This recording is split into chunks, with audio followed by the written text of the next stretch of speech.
and welcome. This video is for readers of my novel Amata, which is the third and last book in the first Vestals of Rome trilogy, set during the founding and the earliest years of the Kingdom of Rome. Many of the characters and legends that you'll read about in my books are found on ancient Roman coins, so I've included some of those here. Just a heads up though, as always, there are spoilers ahead, so please do finish the book before watching. So the first coin I want to show you here is a coin from 56 BCE, so the time of the Republic, and it shows the face of Romulus. Romulus, of course, being the first legendary king of Rome. He's clearly an older man here. So in this series, we've seen Romulus being conceived by Rhea, Silvia, and Mars. We've seen him as a little baby suckling the she-wolf, and now we see him as a mature king. This actually depicts him as the god Quirinus, who he becomes upon his death. You can see he's wearing a laurel crown here. He has this long hair and long beard and these kind of ringlets, looking very regal, but also very godlike. And you can read the name Quirinus here, so we know it's Romulus, the deified Romulus. So, moving on, another major character in the novel of Amata is Numa Pompilius, who is the second legendary king of Rome, and we see him here in the foreground of this coin, minted 88 BCE. It is a silver coin, and you can see his beard here, again looking very wise, very king-like. Now, there is someone else, another king actually, in the background that you might find interesting if you've read Amata. This is actually the fourth king of Rome by the name of Ancus Marcius.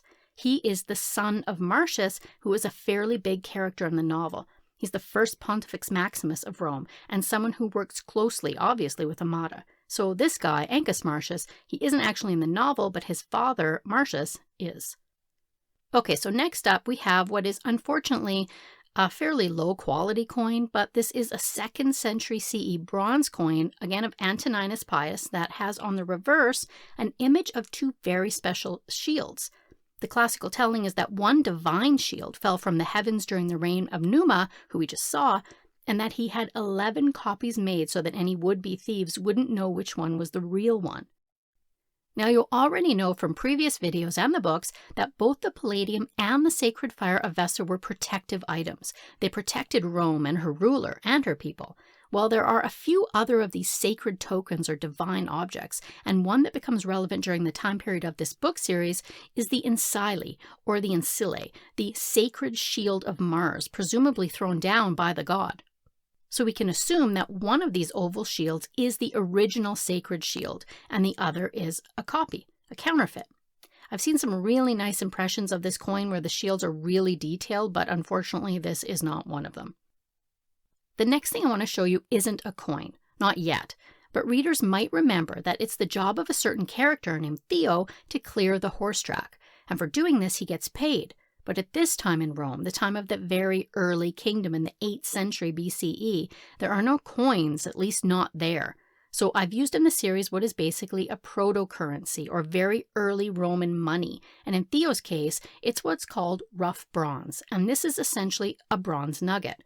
And I do have one here. It's dated a little bit later, more like the 5th century BCE, but still pretty old. So not a coin, not exactly, but valuable as a form of currency nonetheless. And since it's featured in the book, I wanted to show you that this kind of thing really was used.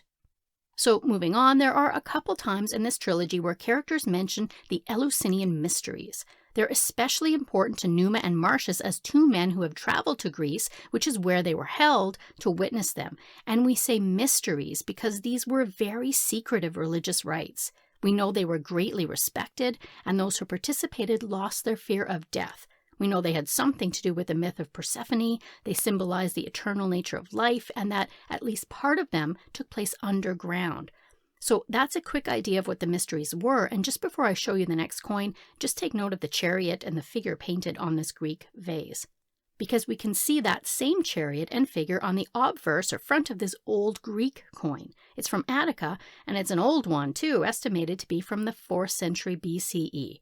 Here you can make out the figure of a Greek demigod who was involved in the rites. Triptolemos, shown here in his chariot. You can see his body here, his arm outstretched here, and a chariot wheel right down here. What you can barely see, sadly, is that this chariot is being pulled by serpents. You can see a little bit of one right here. Obviously, a serpent or a snake, a very symbolic animal, symbolizing secrets and rebirth, which are obviously some themes that we see in the novel as well. Flipping this coin over, on the reverse, we see a pig. That's because piglets were apparently sacrificed during these rites. And on the top, written in Greek, is the word Eleusis. That's the town where the rites were held and where they got their name. So this coin was minted there, no doubt, as a matter of civic and religious pride. Now, I've long been fascinated by the Eleusinian mysteries, and I know I'm not alone. Many people are fascinated by them. They seem to have been a very moving and empowering experience, and it's really special, for me at least, to think that this coin was circulating at a time in our world where these rites were still going on. Anyway, moving on. We're at our last coin now, and this is a real beauty. It's one of my favorites. Actually, it's a 2nd century CE reverse of the Empress Julia Domna, and it really shows the Vestal Order proper. King Numa is often credited with creating the Vestal Order. I don't know how that can really be, since we know there was an order at Alba Longa and at Beauvais at least, but certainly under Numa we see the various institutions and religious orders of Rome starting to get really organized and becoming more recognizable to us. So here we see 4 Vestals, which was the original number of priestesses before it was increased to 6. You can see some really beautiful detail of the priestesses' dresses, their stolas, their pallas, their veils. This priestess on the left here is holding a simpulum and offering a libation into the flames of this lit altar. And of course in the background we see the temple of Vesta as it was in the Forum. That's a pretty nice roof on there, but again, this is a relatively late depiction of the temple. Of course, the Palladium is safe and sound inside. And on top you can see the letters VESTA, Vesta, and then down here you see SC. You'll see SC on a lot of coins. It just means that the coin was approved by the Senate. So there we have it. That's a handful of coins that feature some characters and ideas from the novel Amata. As always, I hope you've enjoyed seeing them, and I especially hope it's added an extra dimension to the books if you're a reader. I'm very much an amateur when it comes to ancient coins, but I love collecting them. I just love the feel of each coin. It's like a little piece of art and history that you can hold in your hand and connect with the past and with people in the past in a very unique way. So if you're at all interested, I really encourage you to do some research and get involved. Anyway, thank you for watching, and until next time, take care.